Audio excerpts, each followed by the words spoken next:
na mahalaga, wikang Pilipino o wikang Ingles. Minamahal namin kamag-aral, mga magulang, mga guro, at ang ating prinsipal. Mga palakuhin, pinagpipitagan na naririto kayo sa ating pangaralan. Magandang umaga po. Ang ating marangal, ang buwan ng wika, ating ipagdiwang, ika-apat na baitang ang aming pong alay, at pagmamalaki isang panagtasan. Wikang Pilipino ay sariling wika at ang wikang Ingles, ang wikang banyaga, kapwa ginamit na maipapunawa, higit na mahalaga, alin na makaya.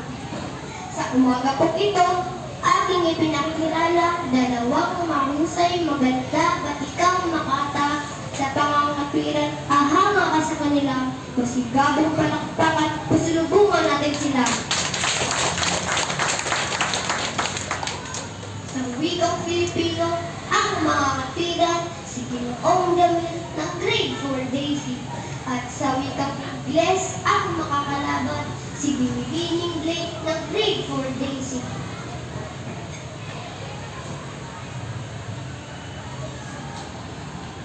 Alam natin, sa ating mundo ay maraming pagbabago. Mga bagong teknolohiya, pagtuloy sa pag-asenso, mentalidad na kolonyal, dayuhan ng pasimuno. Ngunit naghihirap pa rin ang maraming Pilipino. Sariling wika ay salamin nitong ating pagkatao. Matibay na pundasyon ang ating pagka-Pilipino. Isang wikang kinagisnan, binana pa si Ninuno. Nararapat alagaan, itaguyod ng lumago. Sapagkat itong Ingles isang wikang universal, wikang ating ginagamit sa pakikipagtalastasan, sa pakikipag-ugnayan sa mga dayuhan. Upang itong mga bansa magkaunawaan, kahit hindi ka nakatakot sa iyong pag-aaral.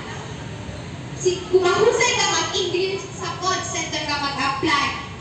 Kaya nga lang, sigurado matatanggap at kikita rin ka agad. Kaya nga lang, mga dayuhang nakukulit kausap mo sa magdamag. Sa puso at diwa ako ay Pilipino. Magandang Pilipinas, ito ang bayan ko.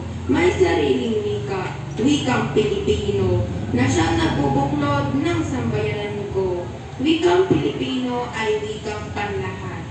Sa ilaw at lakas, sa tuwid na landas, sa pagkakaisa niya na ipapahayag, mabisang kalasag, tungo sa pag-unsa. Alam natin itong Ingles ay isang wikang pagdaigdig. Sa lahat ng pag-aaral, natin ginagamit ang mga signaturang science, English, at mathematics. Paano mo ililiwan, di maisip? Ang bagong alpabeto, hindi mo ba napapansin? Ang dating abacada, ngayon ay ABCD na. May computer, may internet, Facebook, at Google Plus pa.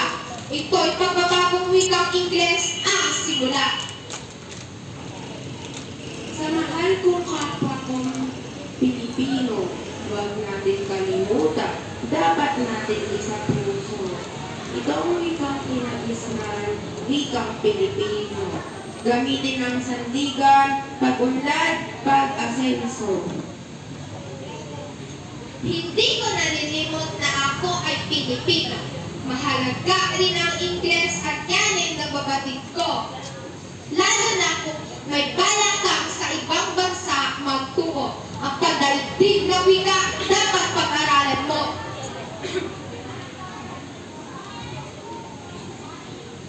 Tama na! Sukat na mahuhusay na makata, ang pagtatalo nyo'y huwag palawigin pa. Sa madlak na nanood, kay nato ang magpasya. Alin ang mas malaga, sariling wika o wikang banyata. Kaming tatlo ang narito, sa inyo'y nagpapasalamat. Mahal namin kamag-aral, guro at magulang. Tapos puso bumabati, maligayang pagdiriwang, ang hiling puno